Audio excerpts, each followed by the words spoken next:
Commissioner to Ghana Harriet Thompson in an interaction with personnel participating in a special military operation taking place in the next few days. Codenamed Flintlock, the military exercise will draw over 1,000 of these men and women from about 30 countries seeking to share and exchange expertise on how to deal with complex security challenges. To continue to echo about Flintlock in total is that this exercise is built upon mutually beneficial relationships based on trust. Trust amongst countries and trust amongst democracies that aren't parasitic to each other. The Republic of Ghana will this year serve as the headquarters to this military exercise, together with their Ivorian counterparts who hosted the entire exercise last year. For this year, we have 29 different countries participating in the exercise. Apart from the 29 different countries, we have some countries that are here as observers. So going forward, so you can see the whole spectrum, and it's not just West Africa. It's a global thing. I mean, there's a time not to just think about yourself, because if it attacks you, it attacks everybody. Spearheaded by the U.S. Special Operations Command Africa and the United Kingdom government, Flintlock intends to also strengthen the ability of key partners in the region to counter violent extremist organizations. The UK High Commissioner to Ghana, Harriet Thompson, believes this will present an immense opportunity to participating countries. It's a huge opportunity. I mean, first of all, it's a huge exercise with 29 different countries taking part, 1,300 troops involved. There's huge opportunity for them to learn from each other as we undergo this exercise, and that's the point of the exercise. We're very confident that things will go wrong along the way. There'll be an enormous number of lessons to be learned, and by having countries working side by side alongside each other, they will really understand how their counterparts in different countries do things. They'll learn some from people with tremendous experience of managing this sort of operation, and hopefully, as a result, be better able to deal with this kind of a scenario should it actually come to pass.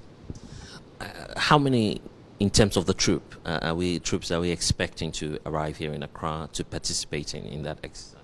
So the exercise is taking place across 4 different sites, 3 of them in Ghana, here in Accra where we're hosting the headquarters, also up in Tamale, or near Tamale, and near Sogakope, and then in Côte d'Ivoire as well. So 4 different sites. Most of the troops will be out of Accra, taking place in the sort of operational exercise, whereas the joint task force headquarters is what we're hosting here in Accra, where they will be overseeing, commanding, making sure things are staying on track, helping with the planning, etc. The government of Ghana has often advocated for an African solution to the emerging threats in the Sahel, a reason for which it is propelling the Accra Initiative, which has no foreign intervention. But how will this latest Operation Flintlock complement the pre-existing efforts by the West African leaders? So the skills that will be exercised during the next couple of weeks through Flintlock are precisely some of the skills that the countries who are members of the Accra Initiative are going to need to be able to draw on as they together face the threat that exists already in some of the countries in this region, and we worry about extending to others. So things like being able to respond to a crisis, engaging with local communities to get the intelligence to really know what's happening in an area, being able to work jointly across different countries, including where there's a language barrier. All of these things are crucial for the members of the Accra Initiative to be able to work together and stop the extremism from spreading and then go and counter it in those countries where it's already causing such devastation. And I see that as part of the brief, we're told that Flintlock will provide a critical training opportunity for special operation forces. So, given the fact that the sub-region is facing the threat of extremism, will this be part of the package that, for instance, the Ghanaian troop and that of those from Côte d'Ivoire, is this something they would be benefiting from? But I'm asking the question because of the deteriorating level of security in the Sahel, with fears that may spill over into relatively peaceful and stable democracies such as Ghana. So even if it's not part of Flintlock, from your side, as the UK government, are you considering something similar to Flintlock and other interventions just to help Ghana out of that situation?